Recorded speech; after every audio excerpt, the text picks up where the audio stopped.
नमस्कार मेरे प्यारे बच्चों, देखिएगा बेटा, हमारा जो टॉपिक था 11th का मेजरमेंट, मापन चल रहा था। हम मात्रक और विमाएं निकालना हमारा मेन उद्देश्य था कि विमाएं निकालना है, ठीक है ना। तो विमाएं निकालने का जो मेथड है ये आज अपना लास्ट है, ठीक है ना। जो अपनी शेष बची हुई विमाएं हैं, इनके अलावा भी जो कोई थोड़ी बहुत बचती हैं तो आप उन पर बारी बारी से प्रैक्टिस करो, ठीक है ना। तो सिर्फ और सिर्फ हमें यहीं तक ये याद रखना है कि विमाएं निकालना है, ठीक है ना। कि आप ये बोलता हूं कि भाई मैं मोमेंट ऑफ इनर्शिया, जड़त्व आघूर्ण का आप मात्रक और विमा बताओ, ठीक है। तो जड़त्व आघूर्ण की विमा बताई, क्योंकि जड़त्व आघूर्ण तो अपने 11वीं क्लास में बहुत ज़्यादा पढ़ना है हमें, ठीक है ना।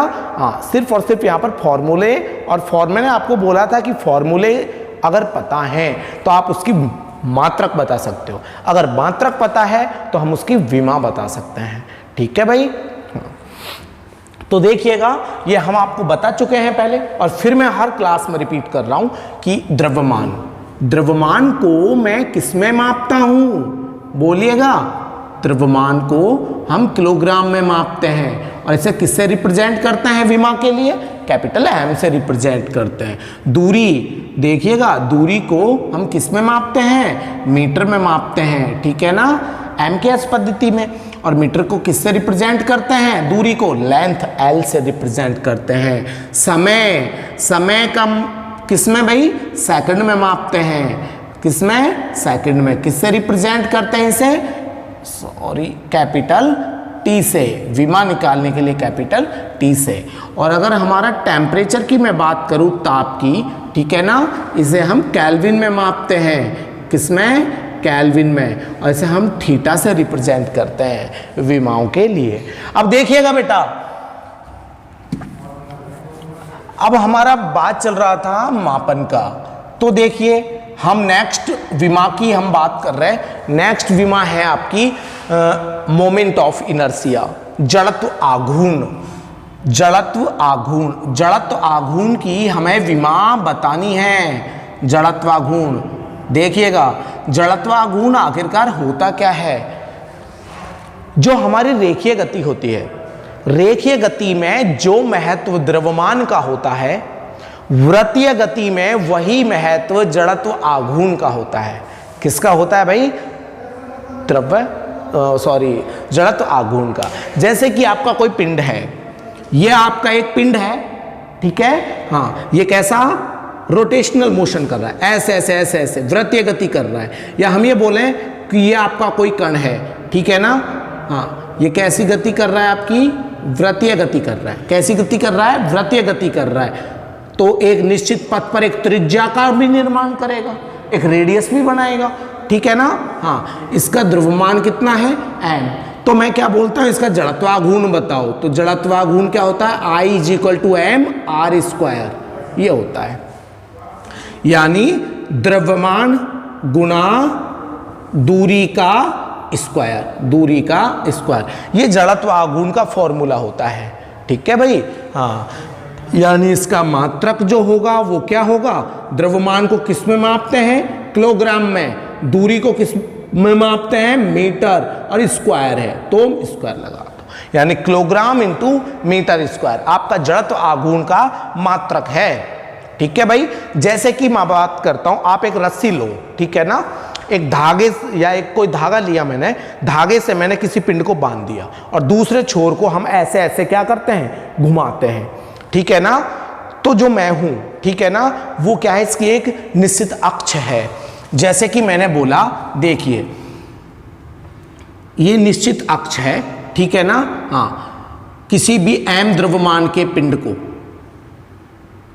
मैं क्या करता हूं? चारों तरफ ऐसे गोल गोल गोल रस्सी से बांधकर घुमाता हूं, ठीक है ना। तो वह क्या करता है? वृत्तीय गति करता है। किस वेग से? Omega vector. ओमेगा वेक्टर यहां क्या है? कोणीय वेग। ओमेगा कोणीय वेग से, ना कि रेखीय वेग। रेखीय वेग कब होता है? जब कोई भी पार्टिकल, कोई भी कण सरल रेखा में क्या करता है? गति करता है, ठीक है। तो उसे क्या कहते हैं हम? रेखीय वेग, ठीक है ना। यह क्या है आपका? घूर्णन गति के अंतर्गत जो वेग होता है वो क्या होता है? आपका ओमेगा वेक्टर, कोणीय वेग। क्या होता है? कोणीय वेग, ठीक है ना। हाँ, तो रस्सी की जो लंबाई है वो कितनी है, आर है। क्या है भाई, आर। आर क्या है यहाँ पर, बनना वाला जो वृत्तीय पथ है उस वृत्तीय पथ की त्रिज्या भी है। क्या है, त्रिज्या है, ठीक है। हाँ, तो इसका मोमेंट ऑफ इनर्शिया जड़त्वाघूर्ण क्या होगा, I = mr²। तो मैंने क्या बोला, मैं बोलता हूं कि रेखीय गति में जो महत्व द्रव्यमान का होता है, घूर्णन गति में वही महत्व जड़त्व आघूर्ण का होता है, ठीक है भाई। तो इसकी विमा बताओ आप मुझे, विमा निकालेंगे तो विमा निकालने के लिए बोलो किलोग्राम। किलोग्राम को किस में मापते हैं, बोलो द्रव्यमान, एम से रिप्रेजेंट करते हैं। और एम क्या है, आप एम से इनटू मीटर स्क्वायर। मीटर को किस में मापते हैं, एल से, लेंथ। और इसकी पावर कितनी है, 2, एम और एल की पावर 2, ठीक है ना। और टी तो है ही नहीं है, तो टी को आप ऐसे भी लिख सकते हैं, टी की पावर 0, ठीक है भाई। हाँ, ये आपका मोमेंट ऑफ इनर्शिया यानी m की पावर 1, l की पावर 2 और t की पावर 0। m1 l2 आपकी क्या है, विमा है, ठीक है। इसको आप लिखो तो लिखो, नहीं तो मत लिखो। m1 l2 आपकी जड़त्वाघूर्ण की विमा है। अब नेक्स्ट देखिएगा भाई, गुरुत्वीय क्षेत्र की तीव्रता। गुरुत्वीय क्षेत्र की तीव्रता की हमें विमा बतानी है।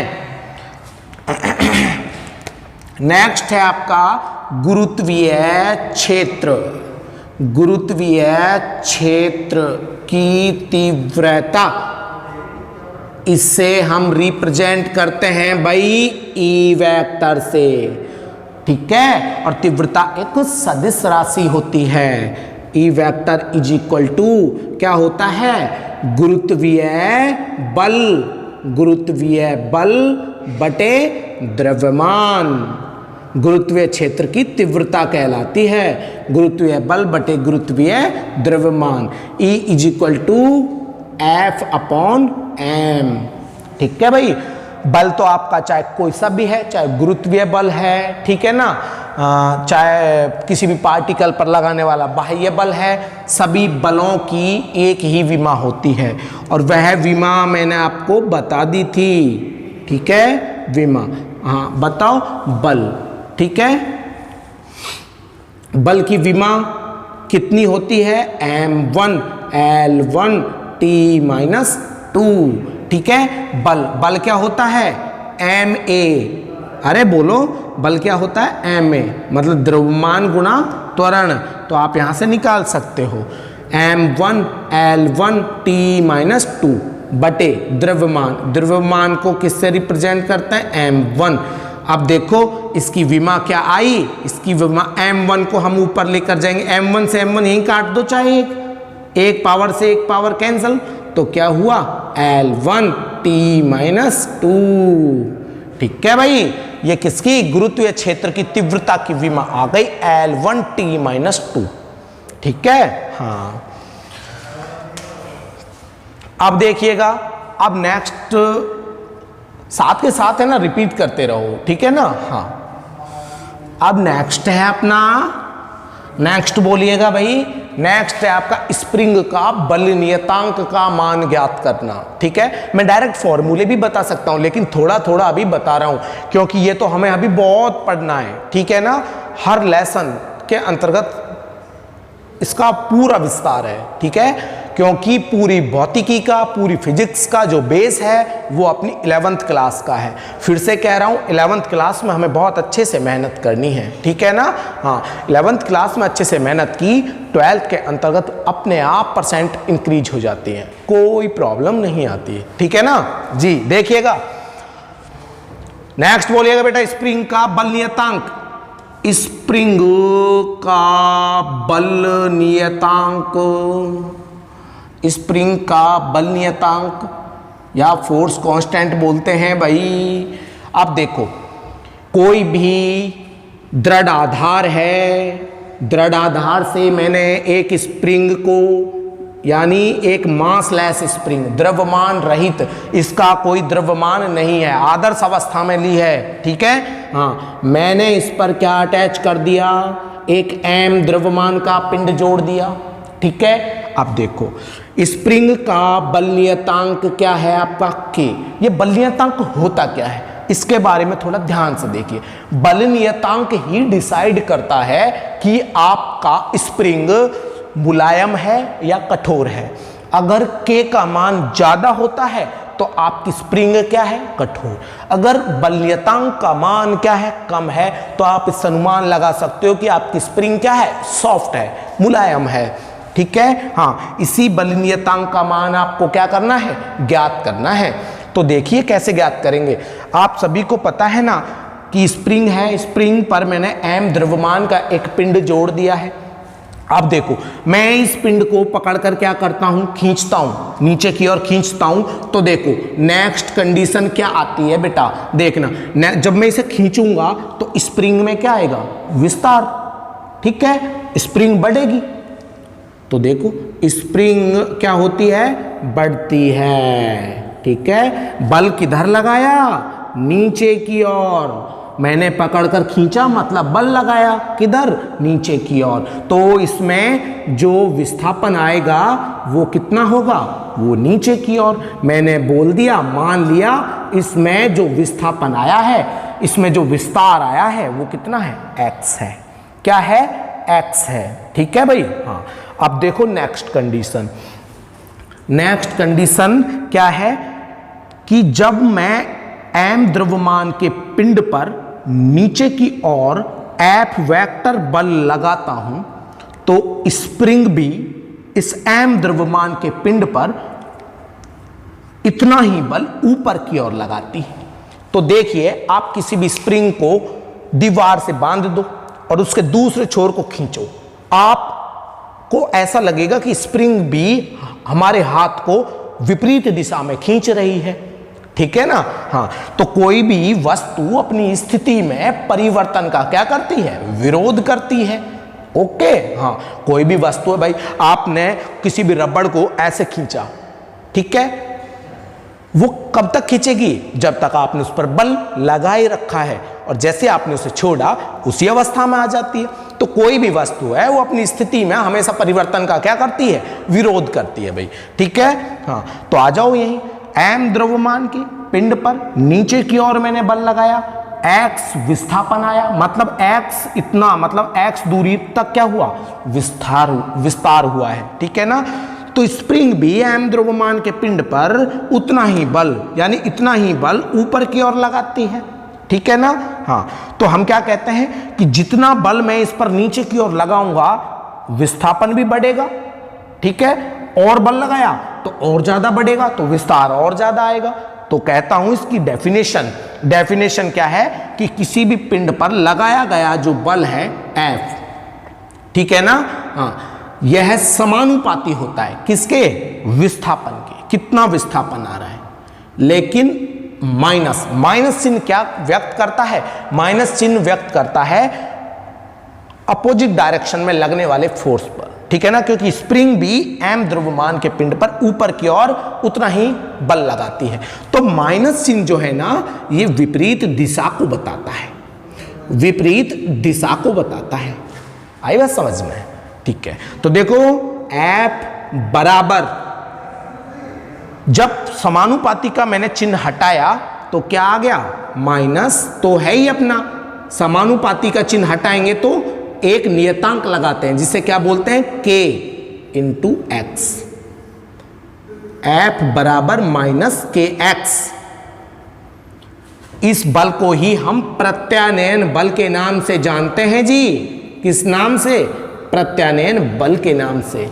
ठीक है, और इस बल को ही हम हुक का नियम भी कहते हैं, हुक का नियम भी कहते हैं।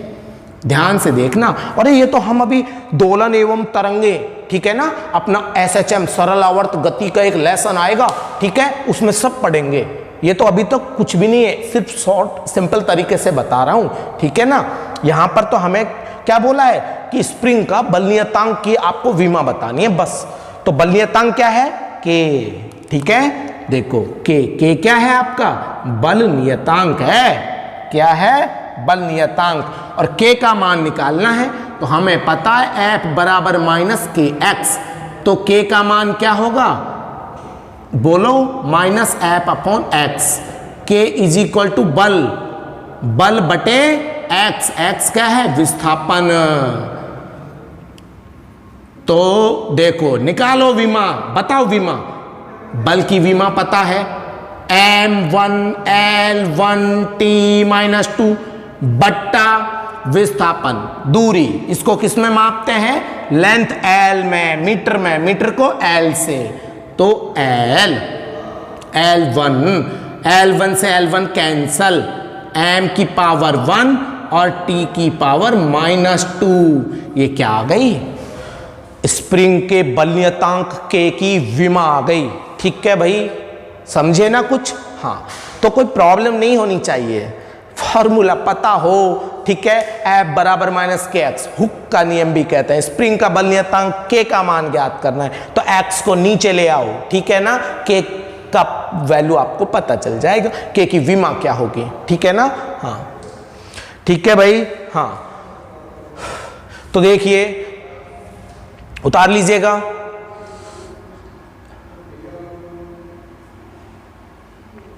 अब देखो नेक्स्ट है अपना भाई कोणीय वेग, अरे बोलो कोणीय वेग, कोणीय वेग का हमें और निकालना है।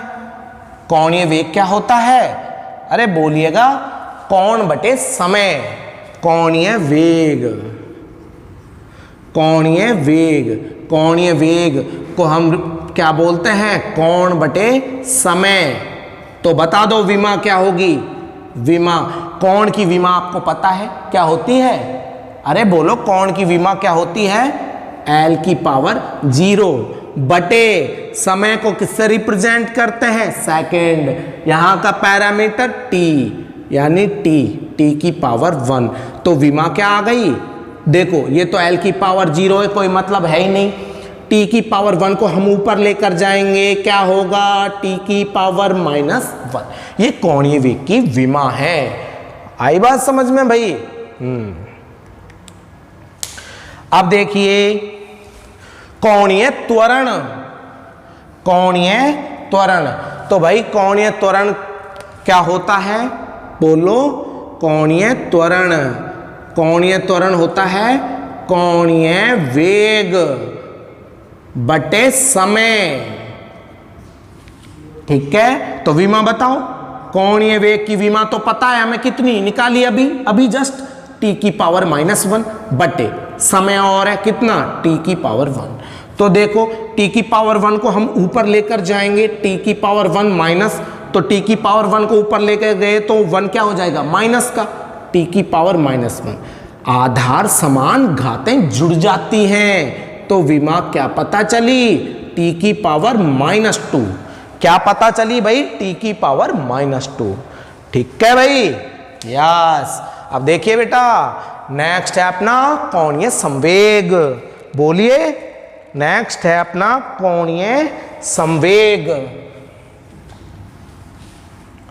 हाँ बोले चलो रिपीट करते रहो साथ के साथ, कोणीय संवेग क्या होता है, बोलो कोणीय संवेग, कोणीय संवेग बोलो क्या होगा, जड़त्वागुण गुणा, बोलो जड़त्वागुण गुणा कोणीय वेग, क्या होगा, कोणीय वेग, हम निकाल चुके हैं, बताओ जल्दी जल्दी से, जड़त्वागुण क्या होगा, mr² गुणा कोणीय वेग को v से रिप्रेजेंट करते हैं, ठीक है। तो बताओ देखो m क्या है, द्रव्यमान, गुणा दूरी का स्क्वायर, गुणा वेग कोण बटे समय, कोणीय वेग क्या होता है, कोण बटे समय। बता दो विमा आप जल्दी से, सभी को आप काफी बार रिपीट कर चुका हूं अब ये चीजें।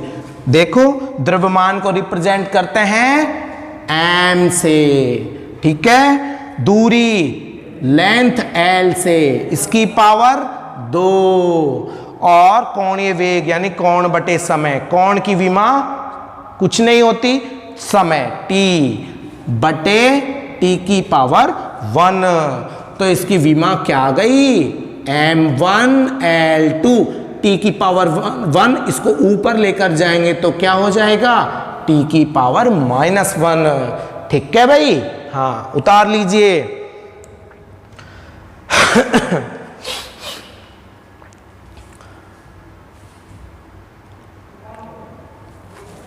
अब देखिए नेक्स्ट क्या है अपने पास, गुप्त ऊष्मा।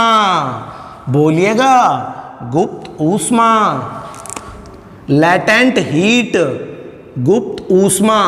तो हम क्या बोलते हैं भाई, हमने बोल दिया, आपने गुप्त ऊष्मा तो पढ़ी होगी ना। देखो आपको ये पता है, जैसे अपनी रोटी है, ठीक है, हाँ रोटी को हाथ लगाओ, इतना गर्म महसूस नहीं होगा जितना रोटी को जैसे हम फोड़ते हैं उसमें से जो भाप निकलती है, जैसे टच होती है ना, उस भाप से ज्यादा। तो पेपर में आता है कि किसी भी सेम टेम्परेचर की आपकी लोहे की छड़ है, ठीक है, और सेम टेम्परेचर की आपकी गुप्त ऊष्मा है, ठीक है ना, भाप। यानी आप किसी भी जैसे कि आपकी चाय बन रही है, ठीक है ना, आपने चाय में उंगली डाली, आपको इतना दर्द महसूस नहीं होगा जितना कि आपको भाप से होता है, ठीक है ना। तो भाप की गुप्त ऊष्मा, किसी भी निकाय की गुप्त ऊष्मा का मान क्या होता है, बोलिएगा। गुप्त ऊष्मा का मान होता है Q = ml। तो L क्या है यहां पर, गुप्त ऊष्मा है, Q क्या है, ऊर्जा है, m द्रव्यमान, तो L निकालना है, ठीक है। तो L = Q/m। Q क्या है, ऊष्मा यानी ऊर्जा। भाई ऊर्जा ऊष्मा का ही तो एक रूप है, बटे द्रव्यमान। तो बता दो विमा भाई जल्दी से। विमा हमको पता है, ऊर्जा की विमा क्या होती है, m1l2 t-2 बटे द्रव्यमान m1। तो क्या हो गया, l की पावर 2 t की पावर -2। ठीक है भाई, हाँ ये आ गई गुप्त ऊष्मा की विमा।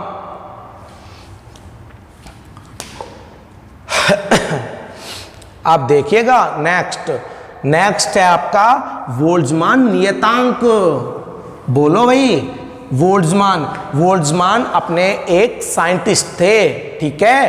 तो थर्मोडायनामिक्स ऊष्मा गति की भौतिक विज्ञान की एक शाखा है जिसमें उन्होंने अध्ययन किया और अपना बोल्ट्जमान नियतांक एक वैल्यू निकाला, ठीक है। उसका मान हमको बताना है, ठीक है। तो देखो विमा बताओ बोल्ट्जमान नियतांक की। बोल्ट्जमान नियतांक ये अभी सब पढ़ेंगे, ओपन करके पढ़ेंगे, एक चीज को पढ़ेंगे। यहां तो सिर्फ विमा निकाल रहे हैं हम। क्या निकाल रहे हैं भाई, विमा। तो देखिएगा, हाँ तो हम कहते हैं भी हैं कि ऊष्मा गतिकी के अंदर अध्ययन करते हुए किसी भी निकाय के लिए उन्होंने ऊर्जा का एक मान दिया जिसे कहते हैं E = 3/2 kT, ठीक है। यहां पर K क्या है, बोल्ट्जमान नियतांक है, और ये K का वैल्यू निकालना है। तो K बराबर देखो 2 का मल्टीप्लाई करो 2E/3 और T को नीचे ले आओ, ठीक है। K का वैल्यू निकाल लिया। अब देखो विमा निकालने के लिए उसके आंकिक मान का कोई प्रभाव नहीं पड़ता, ठीक है। E क्या है, ऊर्जा, और T क्या है, समय, ठीक है।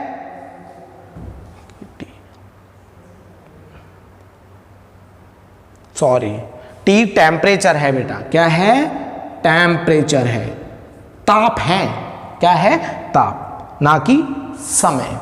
तो देखो ऊर्जा, तो K का वैल्यू क्या हुआ, ऊर्जा बटे ताप। तो K विमा बता दो इसकी क्या होगी। ऊर्जा की विमा हम जानते हैं m1l2 t-2 बटे ताप को किससे रिप्रेजेंट करते हैं, थीटा, और थीटा की पावर 1। तो m1l2 टी माइनस 2 और थीटा की पावर -1।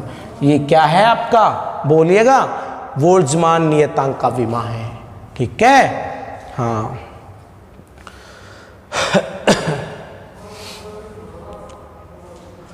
नेक्स्ट देखिएगा, नेक्स्ट है आपका वेग प्रवणता। बोलिएगा भाई, वेग प्रवणता। वेग प्रवणता, वेग प्रवणता किसे कहते हैं? वेग प्रवणता यानी वेग में जो परिवर्तन आया है समय के सापेक्ष, जो ढाल है, उस ढाल को ही प्रवणता कहते हैं। ठीक है ना?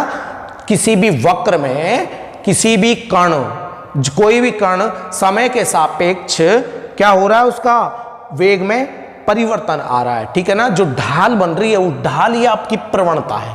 ठीक है, हाँ। तो देखो, ये होता है वेग परिवर्तन बटे समय, क्योंकि जो भी परिवर्तन आता है वह समय के सापेक्ष ही आता है। वेग परिवर्तन बटे समय। ठीक है, तो बताओ इसकी विमा L1t - 1 अपॉन वेग की विमा है भाई, हाँ, और समय क्या हो गया आपका t1। तो L1 t की पावर 1 ऊपर जाएगा t की पावर -1, और ऊपर भी अपना t की पावर -1 है, तो क्या हो गया L1t - 2। ठीक है भाई, अरे बोलिएगा, हाँ।